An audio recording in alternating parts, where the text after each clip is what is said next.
Assalamualaikum warahmatullahi wabarakatuh, Bapak Ibu semua. Saya ikut termasuk tim baru ini di PFAI. Sebenarnya ya masih cukup piye, kalau ayam itu masih cukup piye. Nah, mohon izin mungkin Pak Jo tadi sudah banyak menyinggung. Bu Bunda Novi dan Bu Rini, ada juga Bu Heni senior saya semuanya. Nah, ini saya hanya untuk sharing aja di sini. Nanti bisa kita sambil diskusi tentang permasalahan pada standing dan walking pada anak CP. Untuk materi yang saya singgung kali ini, nanti akan lebih banyak kita menganalisa bagaimana problematik anak CP pada usia-usia tertentu. Materi saya sudah kelihatan belum, Mbak Evi?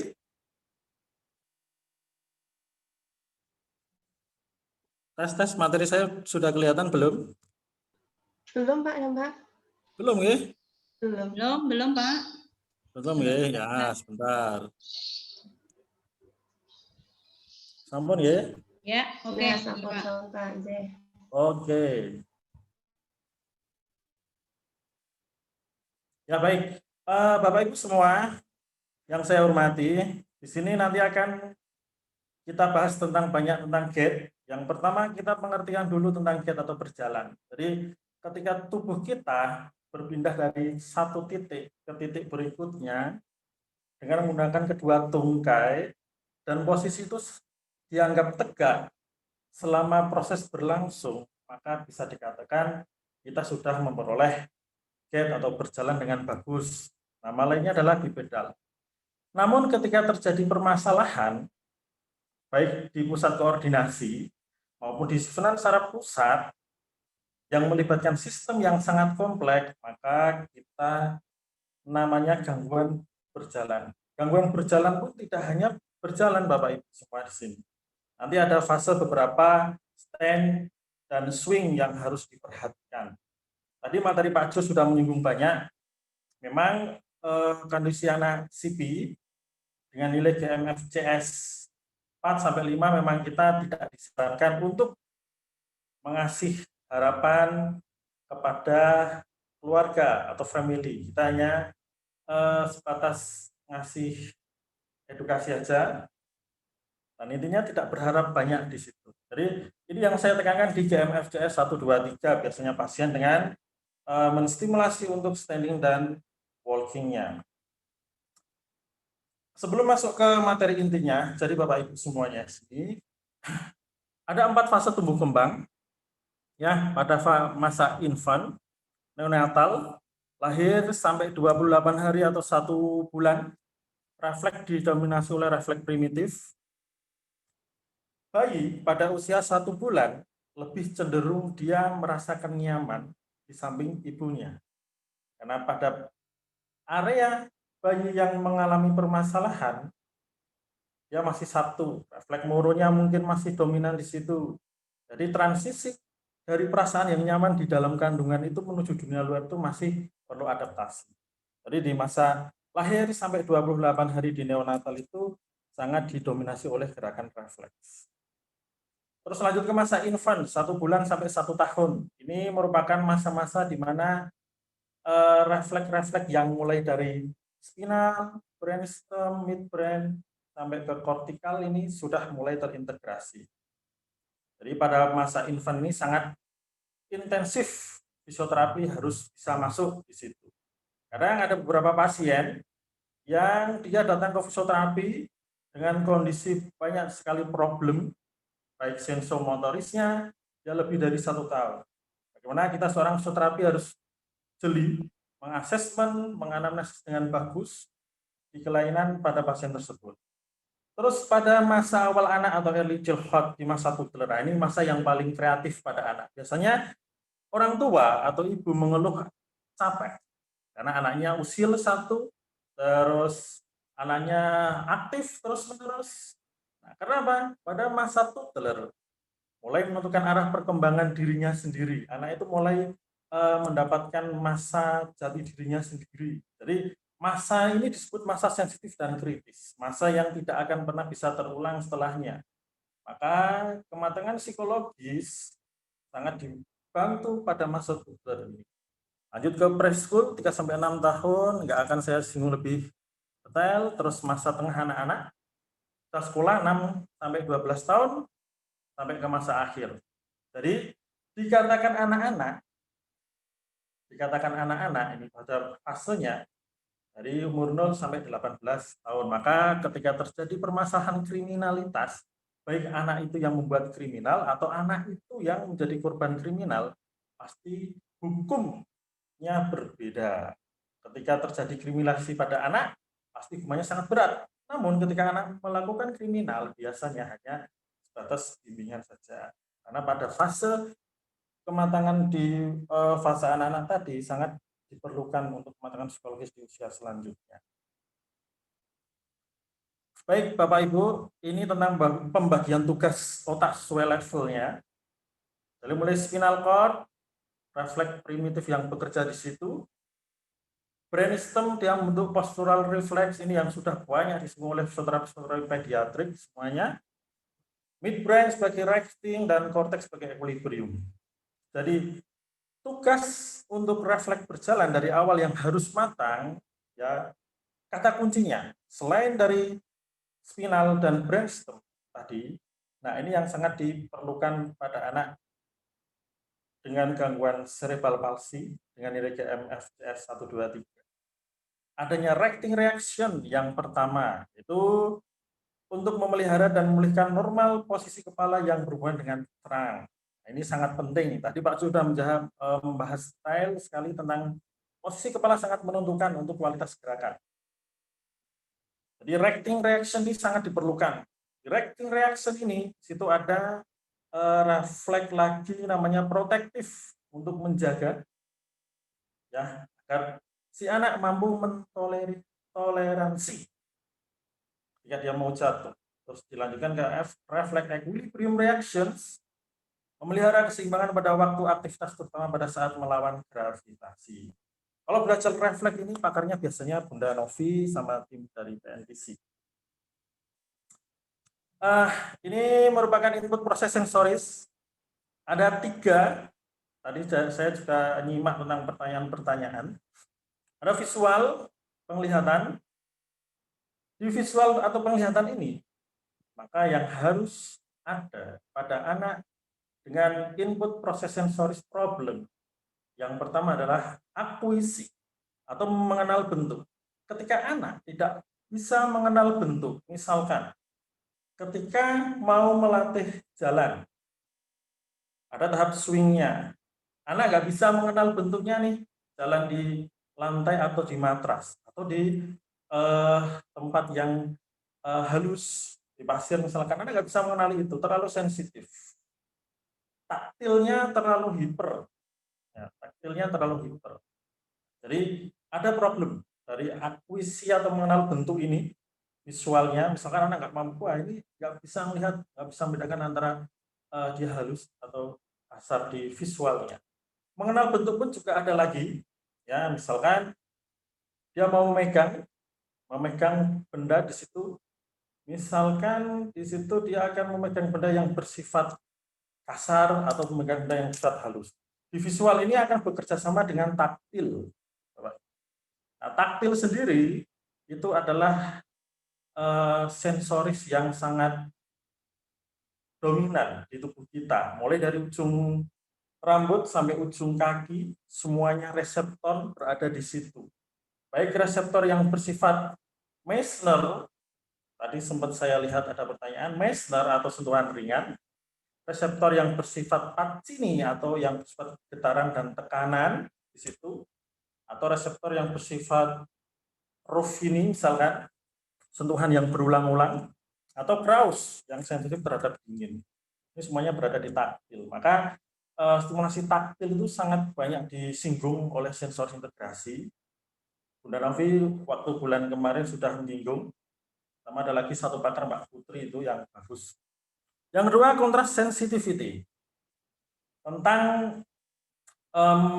membedakan warna. Nah, sama di kasus visual atau penglihatan ini, lapang pandang pun juga harus diketahui. Contoh lapang pandang. Bagaimana cara anak pada fase jalan, dia melihat apakah di depan ada gangguan tidak. Misalkan ada pintu itu harus diapakan? Kalau didorong, dia harus membuka. Anak kalau tidak punya peripheral vision yang bagus, tentu langsung akan menabrak dan ada problem. Jadi apa? Fall atau jatuh. Terus di perception memperkirakan jarak. Jadi ketika visual kita bisa memperkirakan jarak, contohnya kita pada saat menyeberang jalan, lihat kanan sama kiri, di perception-nya, apakah kendaraan itu akan sampai nggak ketika saya jalan. Kalau tidak memiliki deep perception yang bagus, tentu akan terjadi resiko gangguan pola jatuh atau pola jatuh yang tinggi. Yang dua, vestibular atau keseimbangan. Dari informasi central nervous system di otak, di susunan saraf pusat tentang gerak dan posisi kepala. Lagi-lagi menyinggung tentang visual dan kepala ini sangat banyak, memang risetnya pediatrik, banyak sekali jurnal-jurnal yang menyinggung tentang visual dan vestibular. Sehingga dari visual vestibular itu diharapkan akan mampu mengadop tentang sistem somatosensorisnya. Sistem somatosensoris itu ada banyak sekali. Ada taktil, ada proprioseptik, ada touch, tapi yang paling disinggungkan di sini adalah proprioseptik. Bagaimana sih proprioseptik itu bekerja? Proprioseptik itu kita bisa merasakan ya bagaimana kekuatan otot kita ketika kita mau melangkah. Oh segini tuh. Kita melangkah itu ya nggak sewajarnya aja, nggak langsung melangkah cepat. Nah itu berarti proprioseptiknya kurang bagus nih. Kita melangkah step by step harus dengan kontraksi otot tibialis anterior, terus kontraksi otot dari gastroc, quadriceps untuk menstabilkan dari knee. Nah itu namanya proprioseptik. Bagaimana dengan anak gangguan proprioseptor? Anak lebih cenderung dia bersifat buru-buru biasanya. Dia tidak bisa mengenal pijakan. Nah itu termasuk groundingnya juga tadi ya, mengenal pijakan, bagaimana pijak dengan buminya itu seperti apa. Jadi sehingga ini tentang osteologinya, osteologi yang berada di ankle. Ya ini kasus yang saya singgung nanti ada beberapa intoing gait, foot flat, club foot. Nah, ini tentang osteologinya. Nah, sekarang kita masuk ke intinya Bapak Ibu. Ya jadi sebenarnya panjenengan semua ketika menghadapi pasien cerebral palsy, tentu di sini kata kunci harus berhati-hati. Apakah intervensi yang kita berikan sudah sesuai atau tidak, atau bahkan intervensi tersebut bersifat monoton. Banyak sekali kita jumpai beberapa kasus yang memang kenapa sih ini pasien kapan sih ini jalan, terus kita ditanya sama keluarganya kapan anak saya bisa jalan, walaupun sebenarnya tidak apa-apa deh, jalan aja nih. Nah, ini yang membuat fisioterapi pediatri biasanya langsung keringetan, langsung wah ini gimana ya untuk melatih pola jalan yang bagus, pola ini. Bapak Ibu semuanya, kalau pada kasus gait cycle, gait analisis ini yang disinggung di sini ada beberapa tahapan. Yang pertama nanti kita akan menyinggung tentang namanya siklus gait cycle. Ada 8 siklus gait cycle. Ada yang mulai dari heel strike atau initial contact, dari foot flat atau loading response, dari mid stand, heel off, dan two off. Ini masuk ke fase stand sampai two off. Two off itu pre-swing. Lanjut ke akselerasi. Terus ke mid swing dan deselerasi. Jadi ada 8 kasus yang kita akan bahas ini.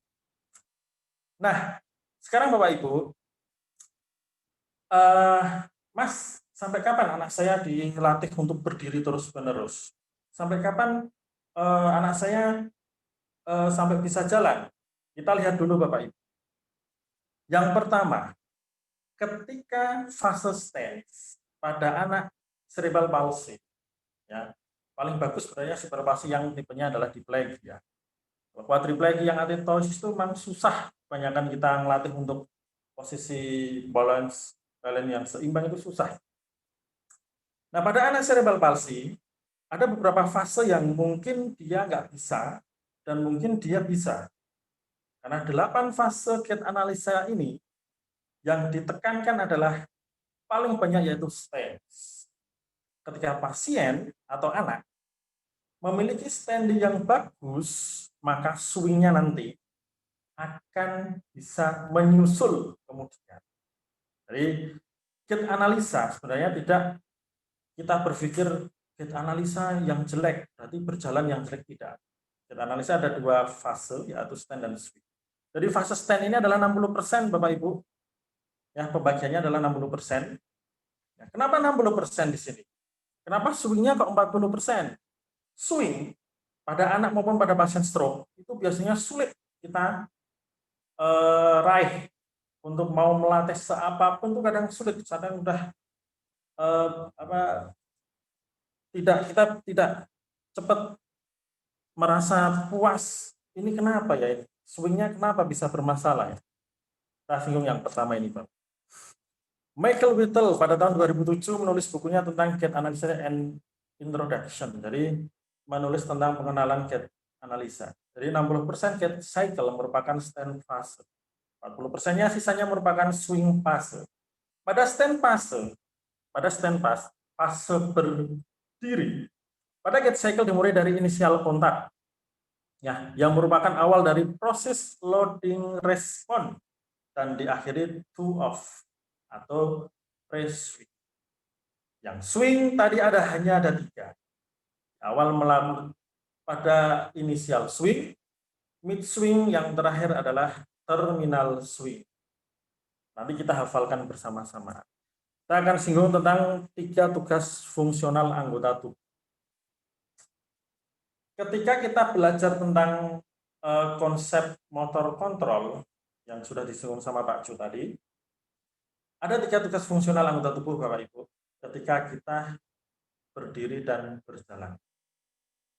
Biasanya kalau belajar tentang refleks itu ada long life reflex, ya, atau refleks yang mengikuti kita seumur hidup. Refleks itu sangat berkaitan dengan wake acceptance, single limb support, sama limb advancement. Ini 3 tugas fungsional anggota tubuh kita ketika kita mau berdiri dan berjalan. 3 ini harus kita kuasai. Yang pertama, wake acceptance. Pengertian dari wake acceptance, tugas fungsional anggota badan dalam menerima beban badan keseluruhan pada saat berjalan. Kalau kita tidak bisa menerima beban badan pada saat kita berjalan, maka 1, reaksi protektif tidak pernah ada. Stabilitas awal tidak pernah kita bisa mencapai.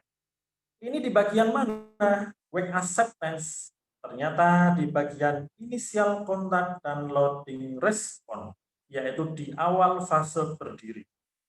Inisial kontak dan loading respon ini harus bisa menerima beban badan keseluruhan pada saat berjalan. Intinya, pada wake acceptance ini, 1, ya, harus memiliki refleks protektif yang bagus, serta stabilitas dari pelvic yang harus bagus.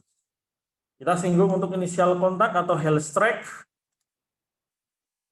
Pada fase heel strike atau inisial kontak, aktivasi otot quadriceps dan tibialis anterior Bapak Ibu yang harus ditekankan. Mas, bagaimana sih untuk mengaktifasi otot quadriceps dan tibialis anterior? Sedangkan pasien SIP itu biasanya dia sifatnya adalah ski short gait atau jalan dengan fase menggunting. Itu kan susah. Oke. Ketika pasien mengalami fase in-toeing, ya, atau fase ski short gait, 1, lebih dominan terjadi kontraksi pada otot hamstring, otot gastrok, otot soleus. Maka dikatakanlah terjadi muscle imbalance. Bagaimana cara mengaktifasi otot quadriceps dan tibialis anterior?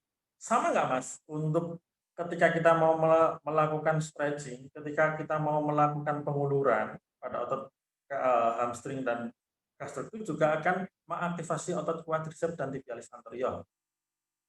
Ya, jadi aktivasi itu sama nggak sama kontraksi. Jadi di sini Bapak Ibu semuanya kita kebanyakan fisioterapi salah persepsi bahwa kita mengaktifasi otot itu sama dengan kita mengontraksikan otot itu beda ya. Kalau kontraksi otot itu kita membutuhkan kekuatan yang agak maksimal. Kalau aktivasi cukup dengan sedemikian aja dia sudah melakukan kontraksi dikit, nah itu sudah dikatakan dia mengaktifasi. Ya, nanti kita jelaskan untuk gambarnya untuk cara mengaktifasi otot quadriceps dan tibialis anterior secara bersamaan.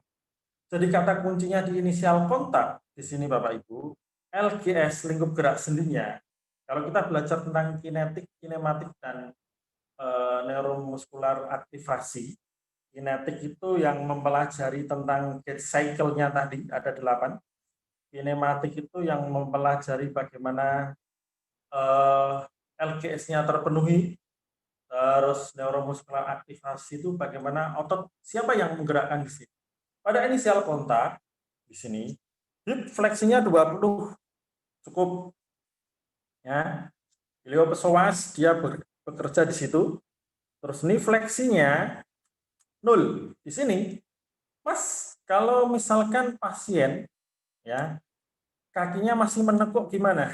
Kan nggak bisa merah inisial kontak. Terus gimana cara untuk merah inisial kontak? Nanti akan kita bahas ke belakang.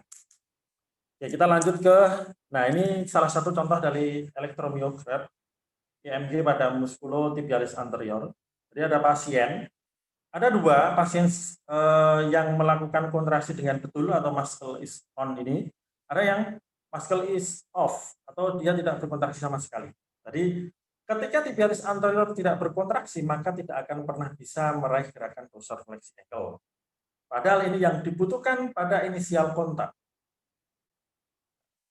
Tadi yang sudah disinggung sama Pak Jo tadi, oh ya, kita udah mulai lupakan deh tentang MMT, kita udah mulai lupakan deh tentang ini. Ya betul, memang riset yang banyak, ya jurnal-jurnal yang banyak sekarang menggunakan EMG dan force plate untuk mengetahui bagaimana cara mengontraksikan otot, bagaimana kita menapak seluruhnya, apakah kaki kita dikatakan flat foot atau enggak. Nah itu ada.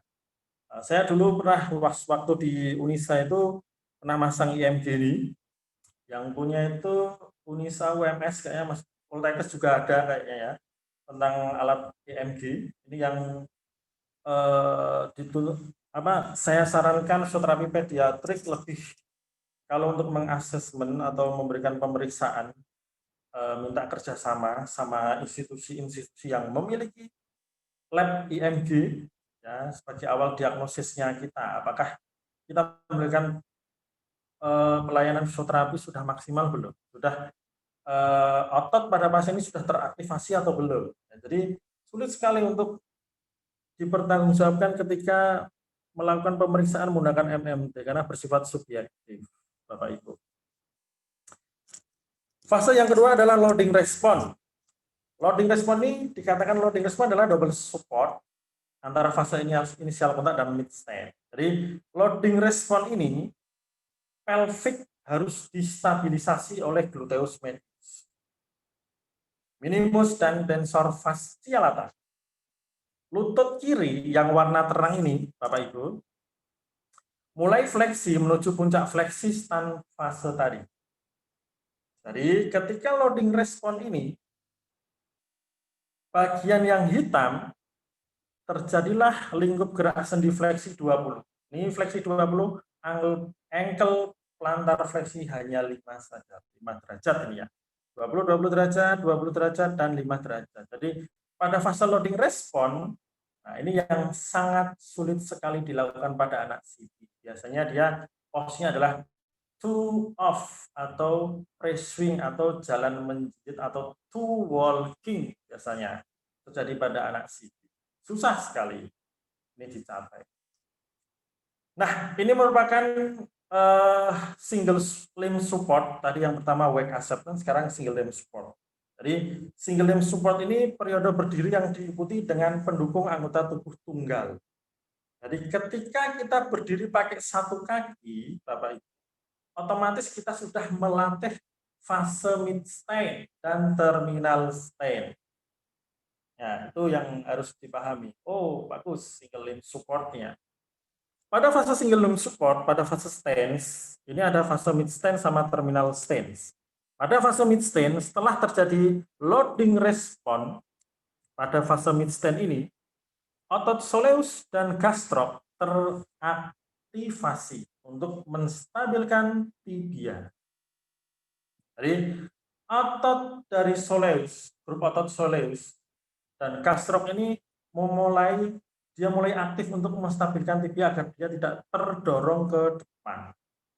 Jadi perpindahan berat oleh kaki pada periode stance, kaki kanan yang warna gelap dan kaki kiri warna terang ke arah mid swing. Nah, jadi mid stand ini dia akan berlawan dari mid swing. Ya, ketika sudah mulai melangkah namanya mid swing, kalau dia berhenti tak namanya mid stand. Hampir nama miripnya hampir sama kayak tinggal namanya belakangnya stand atau swingnya. Jadi pada fase mid stand di sini Bapak Ibu yang harus diketahui, hip fleksinya 0, ini fleksinya 0 dan ankle dorsifleksinya adalah 5. Maka pasti problematik pada anak cerebral palsy terbanyak adalah di lutut sama ankle. Walaupun kita maksimalkan terus-menerus, tetap masih ada problemnya di situ. Terus bagaimana peran fisioterapi di situ? Kita akan bahas satu persatu. Terminal stance. Ini masuk ke stand yang keempat. Masih di single limb support. Pada fase terminal stance, berat badan dipindahkan dan bertumbuh ke bagian bawah kaki. Baik. Heel itu terletak di calcaneus. Nah, heel meninggi dan diikuti knie fleksi 40 dan hip ekstensi 20 sehingga terang bergerak turun. Jadi kalau ada problem pasien, ya entah itu pasien atetosis, entah itu pasien ataksia, yang menjadi problem terpenting berada di terang. Apakah dia tenang, ataukah dia bergerak-gerak leluasa? Nah, yang dijelaskan oleh Pak Jo tadi, ini sangat berhubungan dengan terminal stance. Ketenangan dari pasien atau anak. Terminal stance itu terminal dari kata pemberhentian ya, terminal dari kata pemberhentian, berhenti di situ. Ya, jadi yang ditekankan di sini ternyata harus ada gerakan dorsal fleksi 10 derajat. Lagi-lagi di situ adalah tibialis anterior yang menjadi momok terbesar pada anak CP dengan gangguan gait problem. Knee fleksi 40 dan hip ekstensi 20. Limb advancement yang ketiga Bapak Ibu. Limb advancement ini dimulai pada akhir periode berdiri. Jadi ketika pasien di akhir periode berdiri mau berjalan, limb advancement ini akan bekerja. Dia akan bergantian mulai dari kaki kanan menuju ke kaki kiri. Dia akan mulai gantian sini. Siapa sih yang akan berpengaruh besar terhadap limb advancement? Ternyata paling banyak berada di fase swing, kecuali satu yaitu di pre-swing. Pre-swing miliknya stance ini dimasukkan ke limb advancement.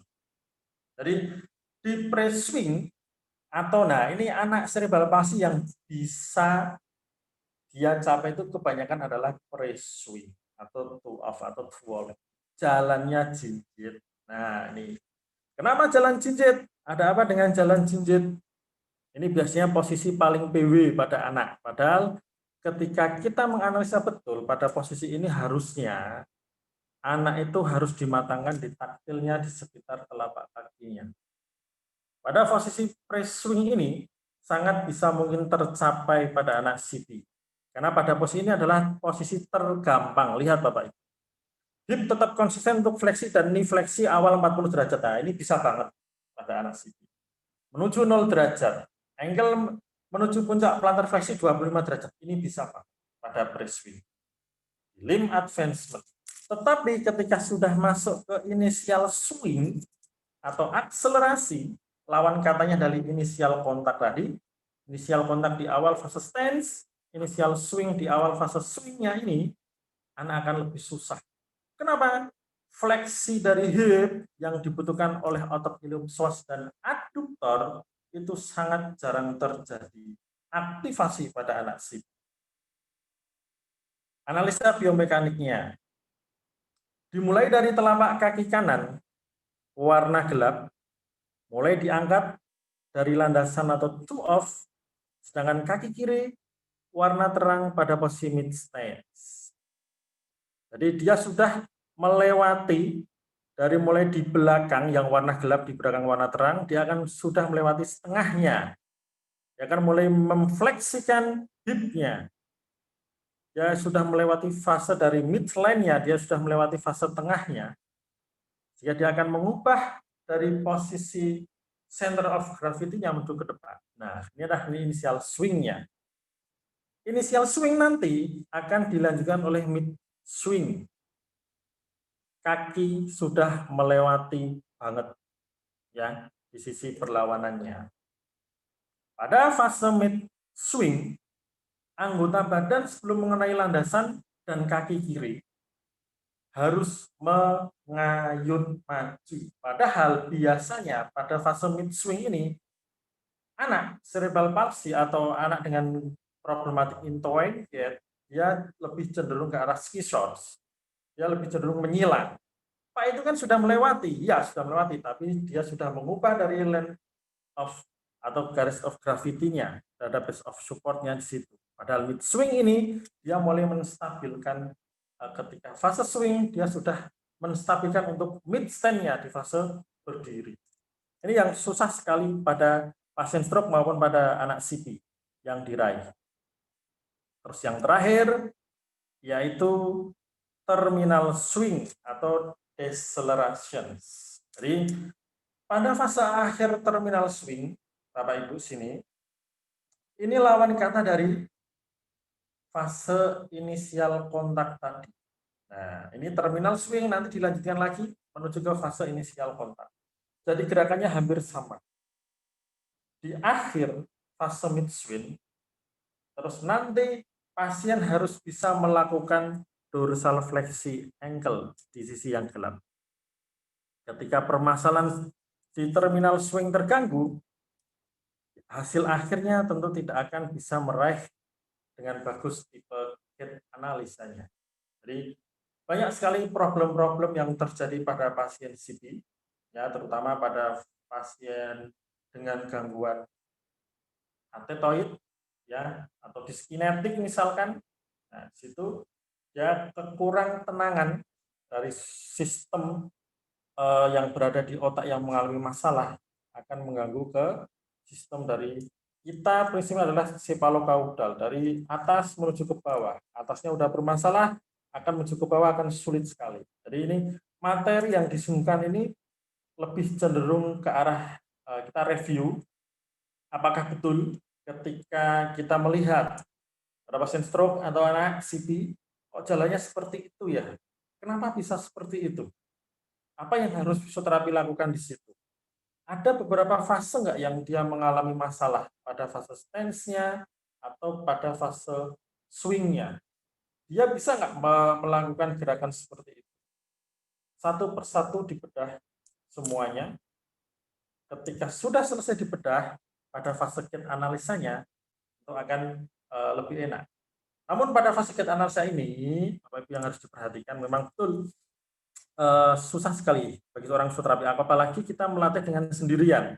Biasanya kita minta bantuan sama fisioterapi atau mahasiswa yang praktek situ untuk satu menstabilkan anggota gerak agar dia bisa tenang terlebih dahulu. Kita akan menstimulus dengan bagus. Tinimbang kita sendiri di situ melakukan dengan stimulus sendiri, tentu akan ada distrak banyak. Satu, kurang stabil dari neck, leher, kurang stabil dari trunk, akan mempengaruhi ke level bawahnya pada fase stand dan swing-nya. Dari sini saya simpulkan Bapak Ibu, untuk melatih stimulasi standing, ya, untuk melatih stimulasi standing, atau berdiri dengan tegak. Yang pertama adalah latihan keselarasan pinggul. Apakah pinggulnya sudah selaras atau belum? Sipnya apakah sudah sejajar atau enggak? Jadi namanya lainnya adalah korek postur sebenarnya ini, latihan keselarasan pinggul. Yang kedua, mencegah lutut untuk fleksi. Apakah betul lututnya itu lebih dominan ke fleksi? Nah, ini yang sangat banyak terjadi. Anak CP cenderung lututnya lebih fleksi. Karena apa? Kontraksi dari otot hamstring yang sangat kuat. Kenapa? Pertanyaannya gini. Kenapa otot hamstring lebih kuat, otot gastrok lebih kuat, terus otot extensor juga lebih kuat? Biasanya kan gitu loh, otot extensor neck ini lebih kuat. Kenapa bisa seperti itu? Kita analisa betul Bapak. Otot bicep juga lebih kuat, bicep misalkan di anggota gerak atas. Jadi yang namanya terjadi kelayuhan otak yang mengenai sampai ke level bawah menuju gerakan kompleks di situ. Apakah diplegia, kedua anggota gerak bawah, ataukah keempat-empatnya atau quadriplegi? Paling banyak ketika spastis, yaitu pada gerakan flexor. Flexor knee, flexor elbow, terus plantar flexor. Karena kekuatan dari otot ketiga-tiganya itu sangat mendominasi. Maka bisa nggak kita untuk mencegah lutut untuk fleksi? Ya, memang sangat sulit memang untuk mencegah lutut untuk fleksi ini memang sangat susah sekali pada anak.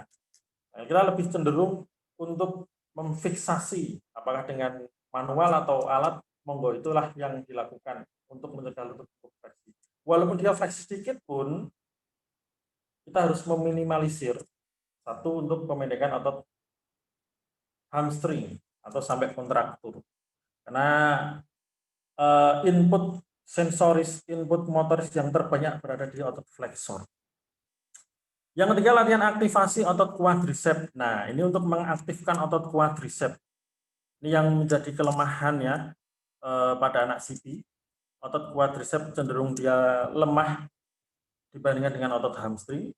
Terus latihan aktivasi muskulotibialis anterior. Ini yang juga sangat susah sekali. Ya.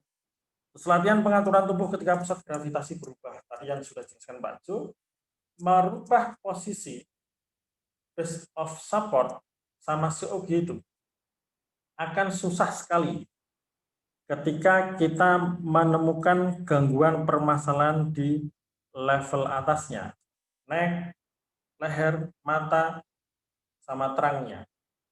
Ketika belum dilakukan stabilisasi betul dan belum matang secara sempurna, otomatis pusat gravitasi akan terus berubah. Nah, tentu minta bantuan dari level atas untuk memperbaiki terlebih dahulu, baru menuju ke level bawahnya. Yang selanjutnya adalah ekstensi pinggul. Ekstensi pinggul ini sangat diperlukan. Terus latihan kontrol lutut agar tidak terjadi muscle imbalance. Muscle imbalance ini antara ketidakseimbangan antara otot flexor dan otot extensor.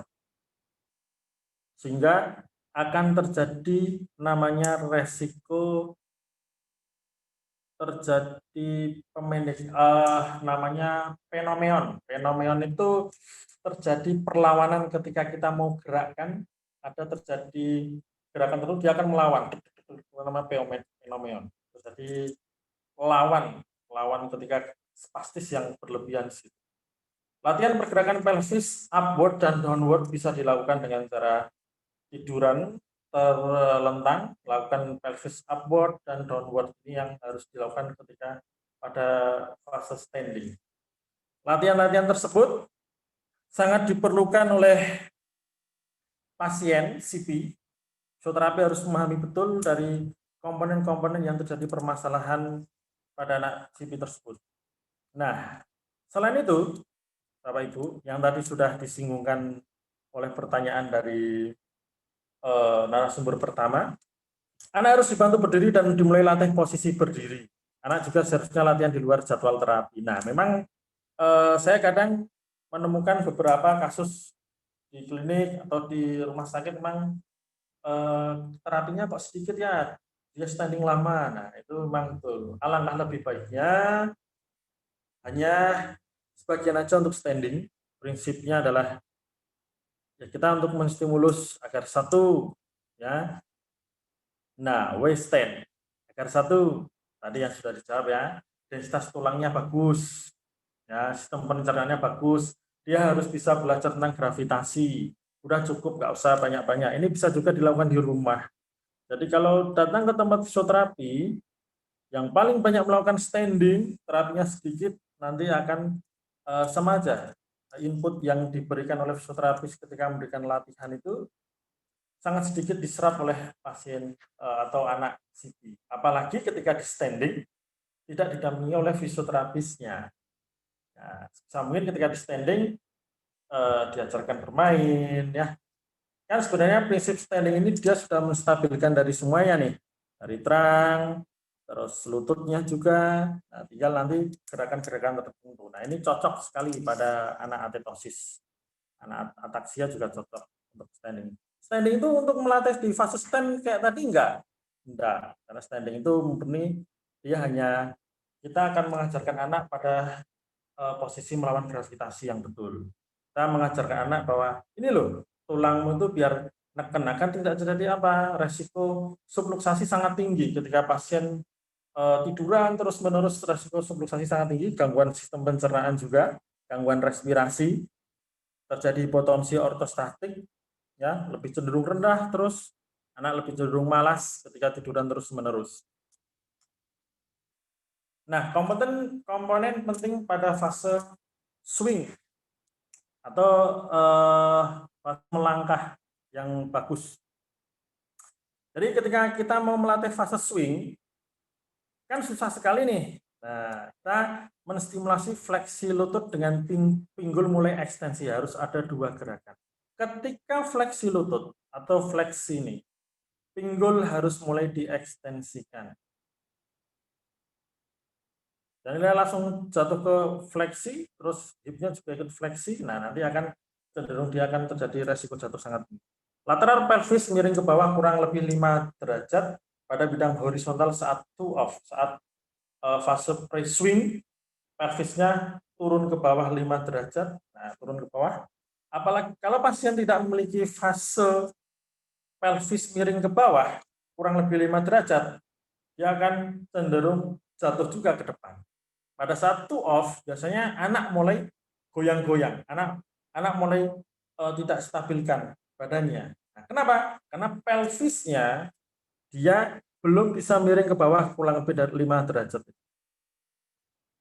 Harus mulai masuk ke fleksi hip atau pinggul. Kebanyakan anak ini dia paling banyak kontraksi adalah gerakan abduksi daripada fleksi pada fase swing.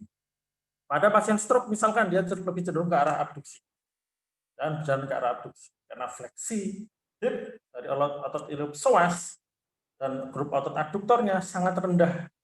Karena grup otot abduktornya dia lebih dominan, dia lebih sering ke arah grup otot abduktor sehingga meminta bantuan terang untuk melangkah. Nah, caranya mesti miring gini. Nah, ini yang harus diperhatikan betul. Rotasi pelvis ke depan saat tungkai mengayun. Dan terjadi ekstensi lutut dan dorsofleksi pergelangan kaki. Jadi mulailah pada fase akhir, yaitu di terminal swing, ekstensi lutut dan dorsifleksi ini sudah harus terkontraksi dengan bagus. Itulah beberapa komponen terpenting pada fase swing. Nah, ini salah satu bentuk dari stimulasi head resting. Dari stimulasi head resting ini, menstimulasi okular, kita menstabilkan di fungsi lehernya. Ya, pasien harus meraih bolanya untuk isyarat visual. Ada juga kombinasi untuk labirintin, untuk proprioseptik dengan mata tertutup juga boleh. Nah, ini untuk yang pertama adalah untuk stimulus di level restingnya, tegaknya.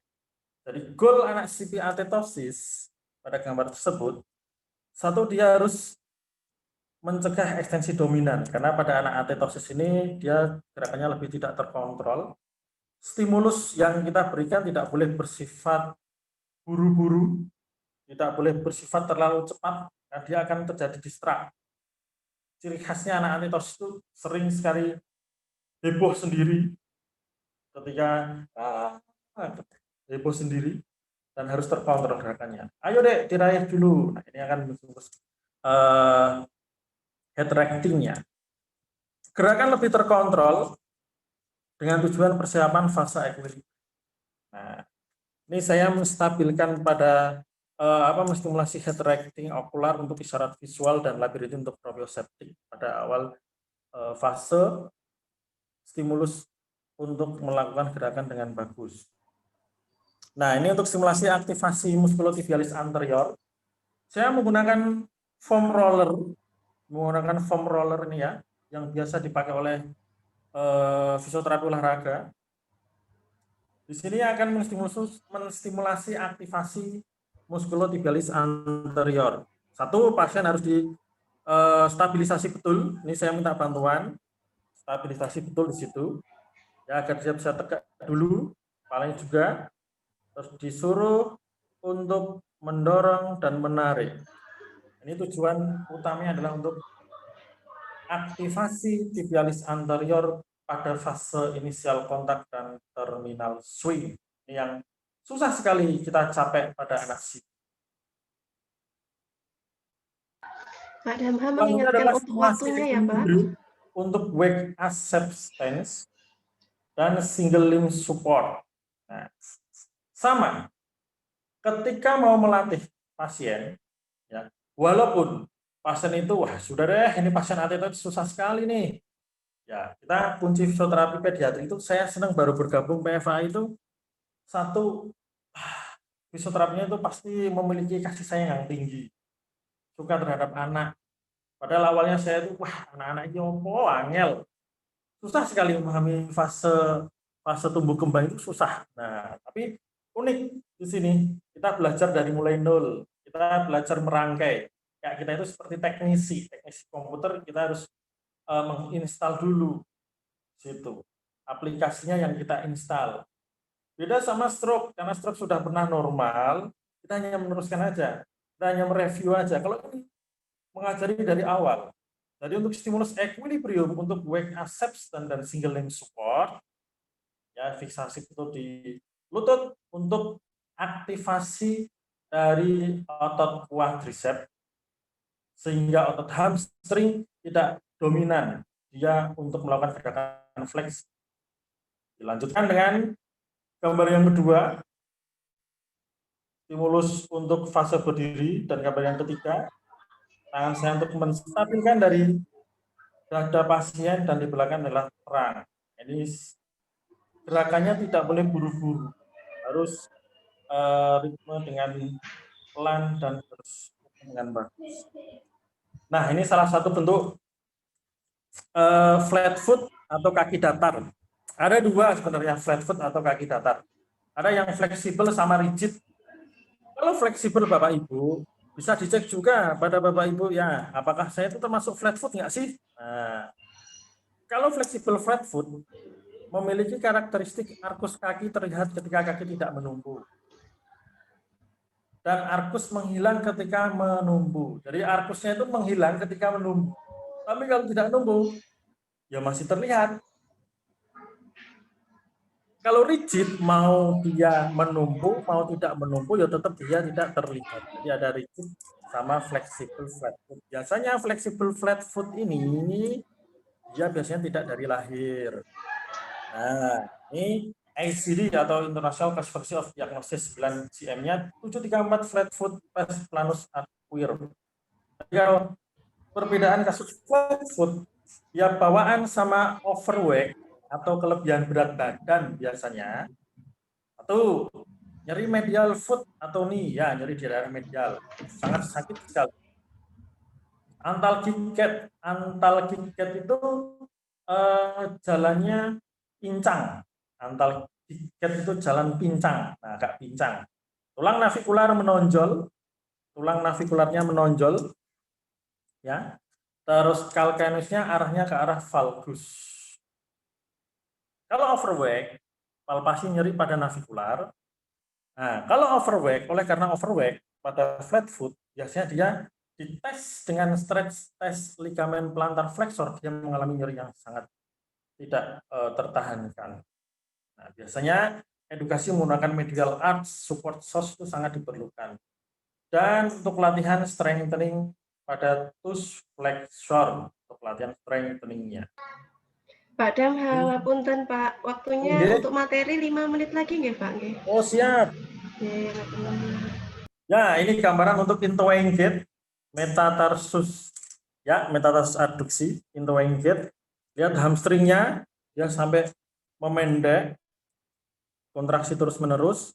Ciri dari interwing gait, metatarsus adductus, tu abductui, tunya dia ABD, tibia torsi, femoral anteversions. Ini yang sering sekali interwing gait pada anak CB. Jadi sekarang menganalisa gambar tersebut ya Bapak Ibu. Yang pertama, ketika ini yang gambar yang biru ini gambar yang di lab force plate. Yang pertama, fase gait cycle mana yang kemungkinan bisa? Fase gait cycle mana yang kemungkinan bisa? Kalau saya jalan seperti ini, anak bisa jalan nih. Ini anak bisa jalan. Ini anak sudah dikatakan bisa jalan nih. Tapi kan masih ada fase gait cycle yang dia bisa, mana yang dia tidak bisa. Apakah perlu ortose? Kenapa sering terjadi pada skisor gait pada anak CP? Nah, itu pertanyaan dari saya, bukan pertanyaan untuk saya. Nah, mungkin nanti ada yang bisa jawab. Nah, pada fase gait cycle mana sih yang kemudian bisa? Ada 8 ya fase gait cycle, dari mulai inisial kontak, loading response, ya, terus ini terminal sampai ke terminal swingnya itu ada fase 8-nya. Nah, fase mana yang mengalami permasalahan pada anak pada gambar tersebut? Apakah perlu nggak dikasih ortose? Misalkan perlu nggak dikasih ortose? Kenapa sering terjadi pada skisor gait pada anak CP? Kenapa sih seperti ini? Nah, itu yang harus dipahami. Oke, Bapak Ibu, ini hasil force plate-nya ya, lewat laboratorium myopressor pada anak CTV atau clubfoot. Nah, dia lebih cenderung ke arah medial sana nih. Oke. Nah, apa penyebab anak towing gait? Nah, normal nggak ketika melatih stimulus berjalan pada anak? Kenapa sih anak itu awalnya jinjit dulu, baru dia bisa menapak sempurna? Nah, ini edukasi yang bisa dilakukan untuk meminimalisir towing gait. Ada squat walk, ya, ada dia berjalan pakai mainan, ada back walk, bisa juga dipraktekkan. Tapi ingat, ini bisa pada anak yang delay bisa. Kalau anak CP harus ada pendampingan khusus, ya, bisa seperti ini. Tapi dengan kriteria GMFCS yang 1-2, Uneven sword walk, ya, berjalan pada bola yang tidak penuh dengan isi angin, ya, ada fase ya taktilnya. Nah, intinya pada anak interwing gait kita melatih taktilnya dia. Nah, taktil itu ada yang hipo sama hiper ya. Hiper itu seperti ketika disentuh di kajadah, wah, hipo itu ketika menyentuh benda panas pun dia tidak terasa itu hipo.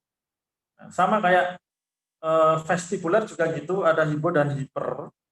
Ketika hiper itu disuruh naik ayunan sedikit aja dia udah hipo, udah ketakutan. Ketika vestibuler yang hipo, ketika berjalan, ya berjalan itu dia lebih santai, padahal di situ ada paku misalkan. Nah, itu nggak bagus hipo maupun hiper. Backward or pulling, nah ini ditarik menggunakan bisa menggunakan teraben, disuruh megangin pakai teraben terus disuruh jalan ke belakang, itu bisa dilakukan. Terus climb stairs atau berjalan di tangga dan climb slide, berjalan di seluncuran. Nah, seluncuran ya, itu bisa untuk minimalisir.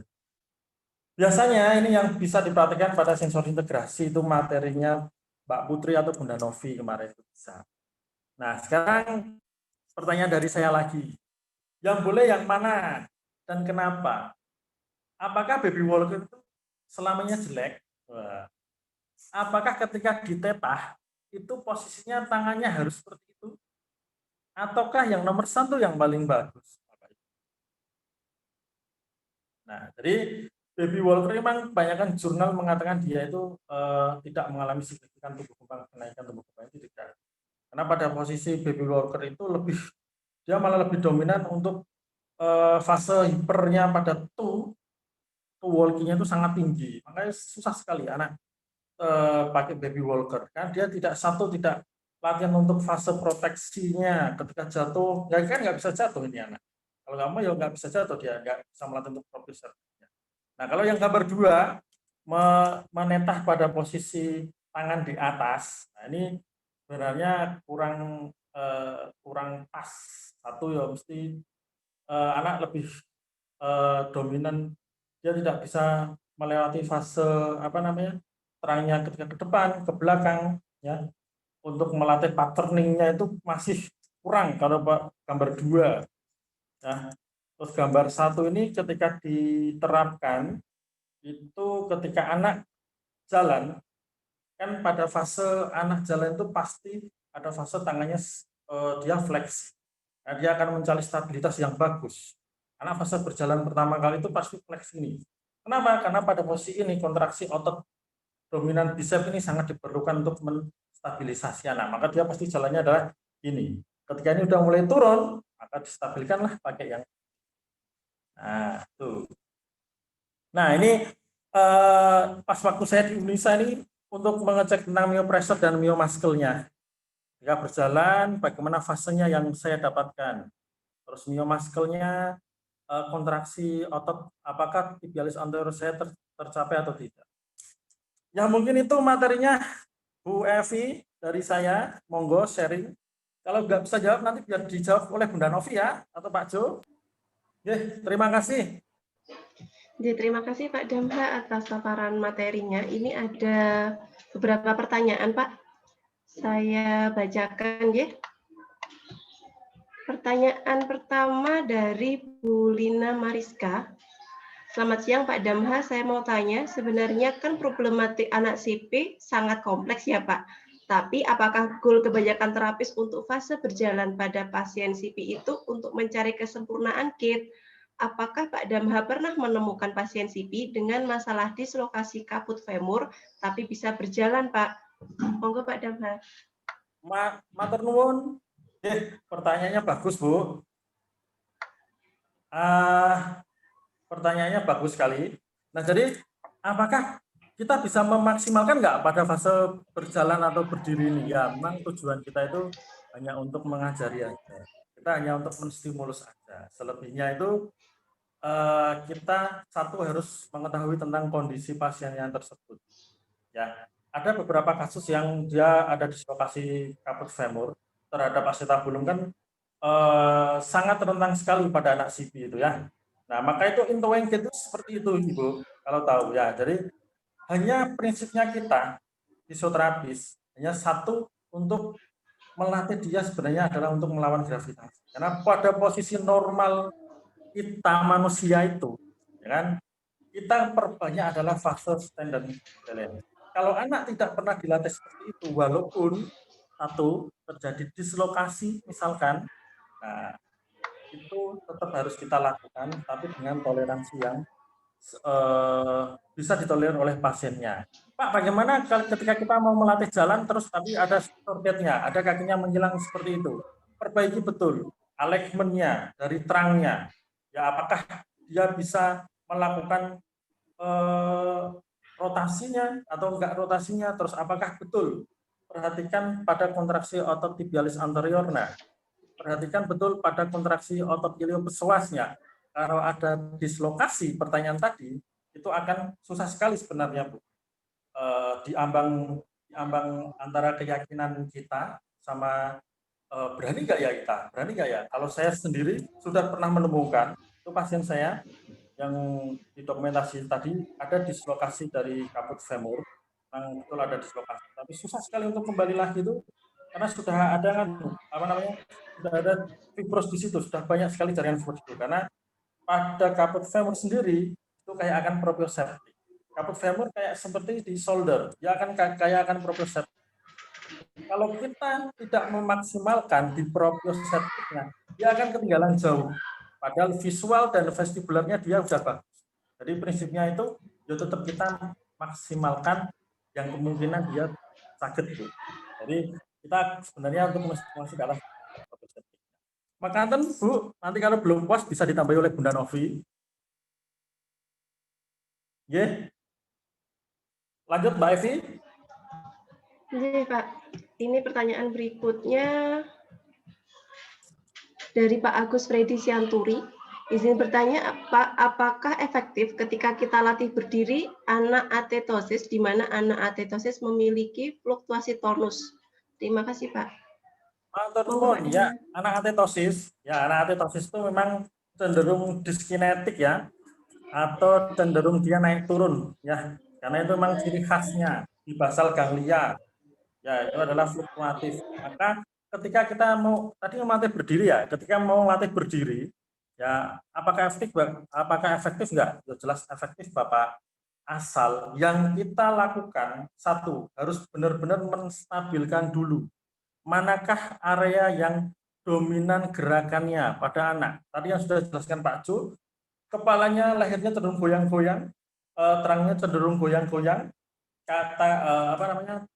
tangannya cenderung dia merhatiin. Nah, kita makanya stabilkan dulu area itu, ya, dibuat senyaman mungkin agar dia agar bisa fokus pada saat kita melatih ke arah berdiri. Tetapi yang harus diperhatikan selain kita menstabilkan harus diperhatikan betul, yaitu kondisi saat dia mengalami fase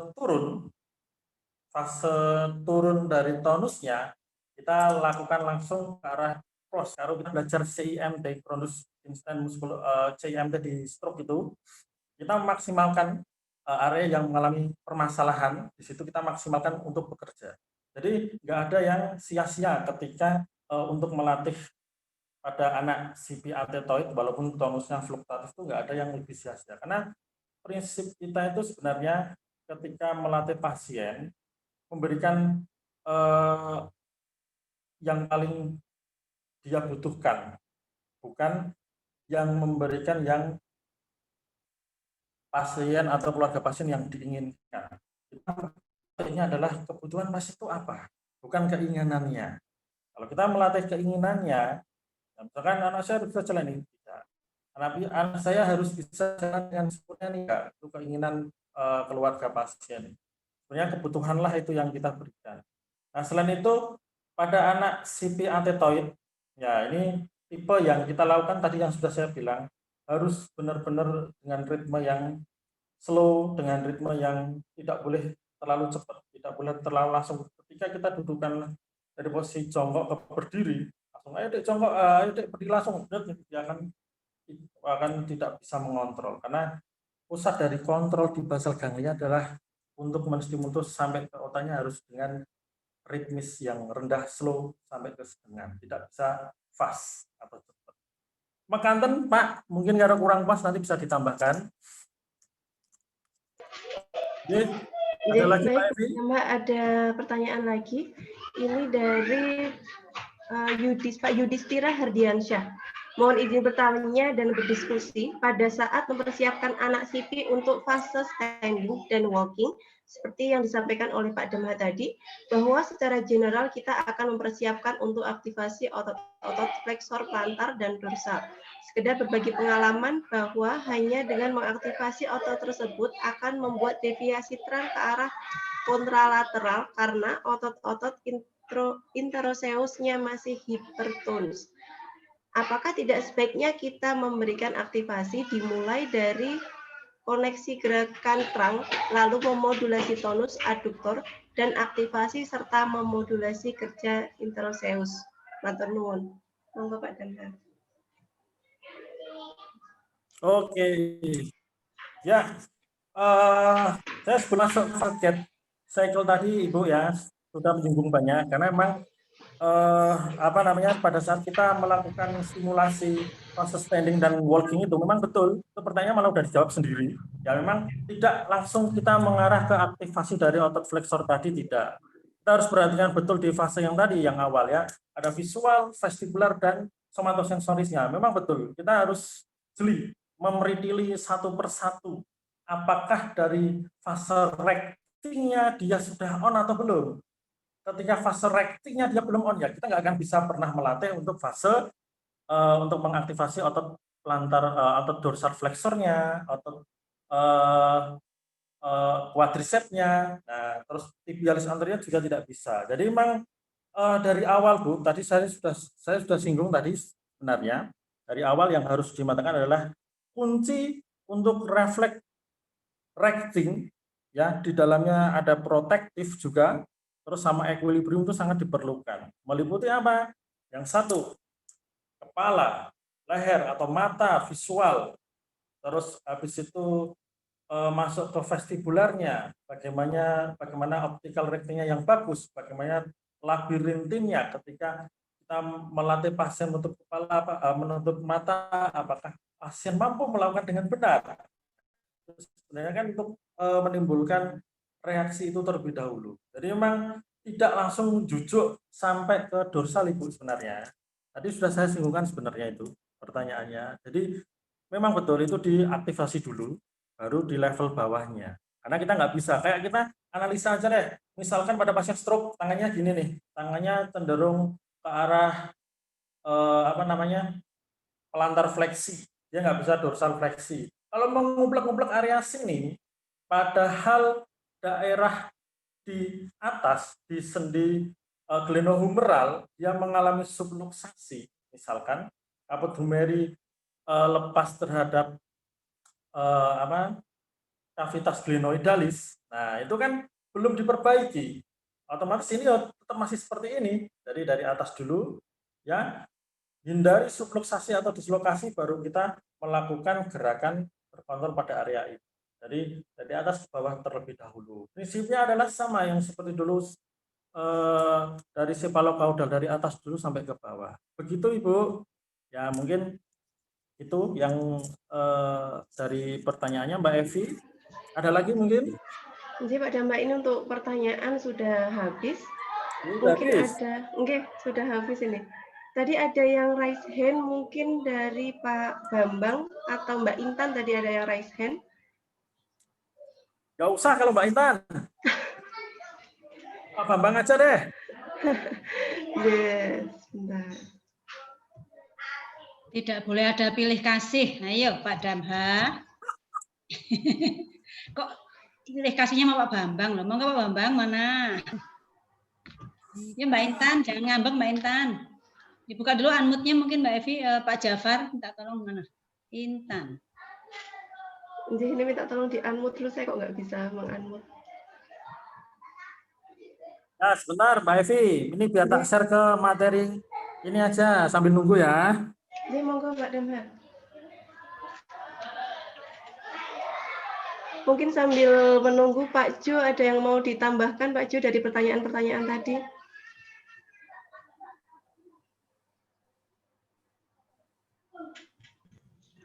Enggak ada Bu, cukup Bu. Sudah. Ya sedikit ya, ini menyinggung tentang EMG, elektromiograf. Ini ada beberapa jurnal di sini Bapak Ibu. Ya ini pasien dilakukan gait analysis. Nah ini sebenarnya pasien juga terjadi intowing gait. Dipasang beberapa monitor EMG. Nah seperti ini Bapak Ibu kalau pengenalan EMG-nya. Apakah betul ada kontraksi otot atau teraktivasinya otot atau enggak? Nah, ini mulai dari atas malah nih. Padahal kondisi seperti ini, satu nih skapulanya dia cenderung tidak simetris. Nah, hamstringnya dipasang juga sampai di level-level sampai bawahnya. Jadi kita udah mulai masuk ke EMG. Terus ada lagi materi tentang virtual analysis, virtual reality, sorry, virtual reality saya juga ada. Bentar ya Mbak Evi sambil nunggu. Masih ada waktu ya? Masih Pak. Virtual reality, oh bukan ini. Oh ya ini. Ini Bapak Ibu ada jurnal tentang virtual reality. Sekarang fisioterapi memang arahnya ke sini, terutama pasien stroke biasanya. Ya, ini virtual reality, pasien melakukan Super Pop VR game. Jadi ada gerakan-gerakan game dari monitor itu dilakukan misalnya untuk meraih ke sana. Nah, pasien difokuskan untuk biasanya virtual reality ini dipasang di kacamata yang 3 dimensi atau 4 dimensi. Nah, sekarang sudah menyinggung ke sana, tapi efeknya ya masih perlu dikaji lebih benar. Apakah nanti terjadi ketergantungan, dia tidak dia tidak mengeksplor secara alamiah atau harfiah, tapi dia lewat bantuan teknologi ini. Ada plus dan minusnya, ada positif dan negatifnya di virtual reality. Sekarang udah masuk ke situ beberapa fisioterapi. Kemarin sempat ngobrol-ngobrol dari sana itu sudah masuk ke virtual reality-nya, udah ada di situ. Ya monggo, silakan. Ada lagi mungkin Bapak Ibu, nggak ada ya? Ini ada pertanyaan satu lagi Pak Damha dari Bu Oh, Lina ya. Mariska.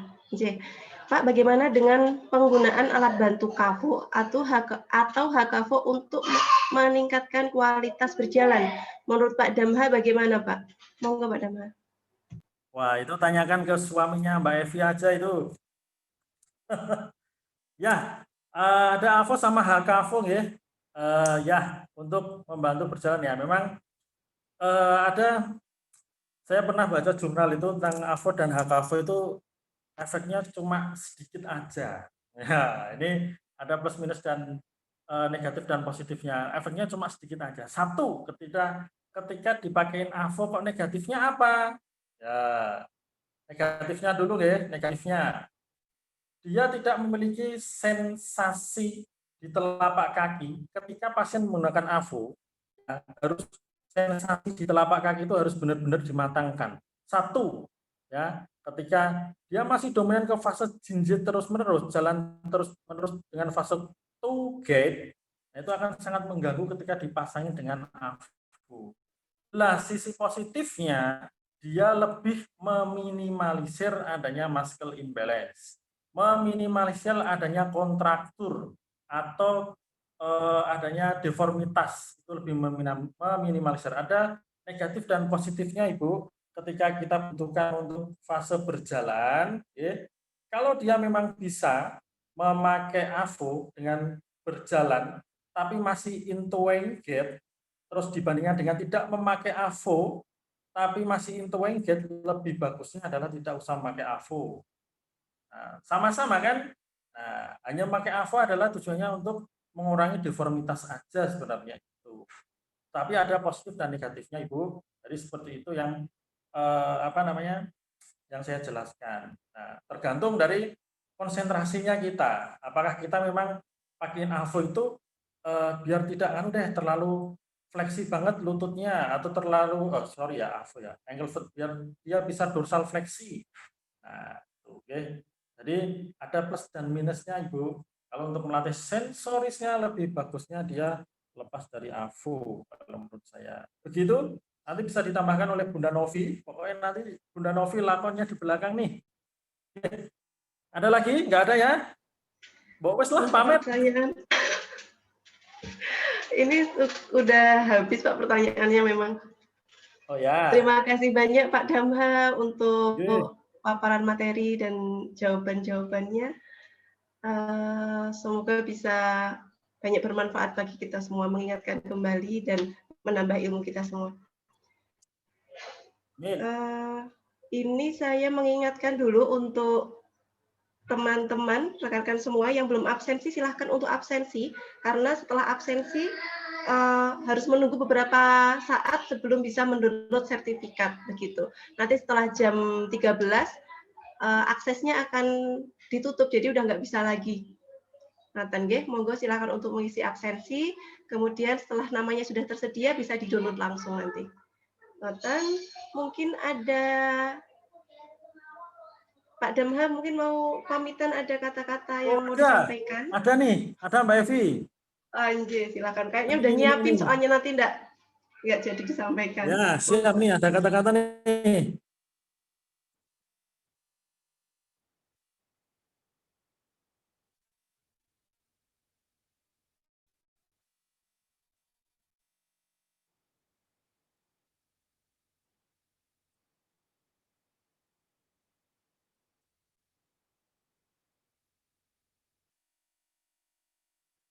Ya, nih. Nih, kata-kata mutiara Mbak Evi. Ya, nah ini ya. Bila panjenengan tak tahan lelahnya belajar, Bapak Ibu, maka panjenengan harus tahan menanggung perihnya kebodohan. Jadi selalu belajar. Saya juga selalu belajar, Nah, jangan merasa puas diri, dan sama-sama menasihati diri sendiri. Jadi ketika kita ada dosa itu perbanyaklah istighfar, barangkali ujian hidup kita karena banyaknya dosa yang telah kita perbuat. Makanten Mbak Evi. Wah, nggih, luar biasa sekali. Terima kasih Pak Damha. Mungkin, monggo ini mungkin ada tambahan dari Bunda Novi. Silahkan Bunda. Ya, Bunda Novi nambahin, Bun. Ya, terima kasih. Pak Damha ini pembicara apa Pak Ustadz ya? Gonge kok malah Pak Ustadz. Terima kasih. Oke. Bunda hanya akan menyampaikan terima kasih yang sebesar-besarnya buat Pak Jo, Pak Damha. Hari ini kita sudah berbagi ilmu bersama, ya. Seperti kata Pak Damha tadi, apa Pak? Jangan lelah, jangan bosan, apa tadi Pak? Itu dah pokoknya. Okay. Terima kasih juga teman-teman semua yang sudah berpartisipasi di acara Bakpia Jogja. Semoga tidak bosan juga dengan acara kami ya. Sampai jumpa di acara bulan depan. Kita masih ada Bakpia Jogja 3. Nanti ketemu dengan Babe Sakib, dan ada Pak Akib, dan ada saya sendiri. Nanti ada topiknya masih digodok dulu nanti ini. Ya, intinya hari ini kita sudah belajar bersama tentang vestibular, tentang keseimbangan dan lain-lain tadi. Semoga menambah manfaat keilmuan, menambah wawasan teman-teman dalam mengelola pasien CP dan mengelola pasien anak-anak yang bermasalah dengan postural control maupun dengan permasalahan di keseimbangannya. Mungkin Pak Jo kayaknya memberikan kata-kata mutiara juga kayak Pak Damha, mungkin perlu untuk apa menyemangati teman-teman atau dan sebagainya. Monggo kita kasih waktu beberapa menit, beberapa jam. Jangan nih kalau jam. Mungkin Pak Jo harus memberikan sesuatu dulu nih. Monggo Pak Jo, saya tunggu. Kata-kata mutiaranya Pak Jo itu. Aduh, saya nggak bisa punya kata mutiara nih. Kata-kata hujatan banyak saya.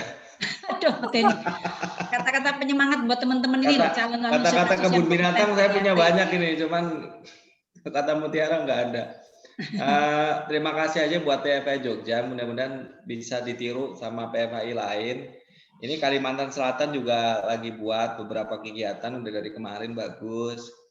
Terus PFI Medan juga Mas Agus kayaknya ada di sini sama Bu Fitri udah buat, cuman terhalang. Kemarin sempat buat kegiatan online juga. Terus Jawa Barat sudah, tapi Jawa Barat sekarang juga nggak ada kegiatan lagi Pak Yudis nih. Terus Jawa Timur bagus, Jogja bagus, ya saling mendukung untuk bisa, dan banyak anak-anak muda yang punya pengalaman banyak. Pak Damha juga saya tahu beberapa kali ketemu punya pengalaman banyak di puskesmas, karena fisioterapi hampir sebagian besar sebetulnya paling banyak sebenarnya di pelayanan primer. Mesti dikaji banyak juga pelayanan-pelayanan di puskesmas, di komunitas, kemudian di praktek mandiri, karena tidak semua bisa melakukan pelayanan di rumah sakit. Jadi banyak anak-anak muda yang sudah bergabung dengan PFI, mudah-mudahan ngelihat yang tua-tua modelnya macam-macam seperti saya, seperti Bu Novi, nggak bosan.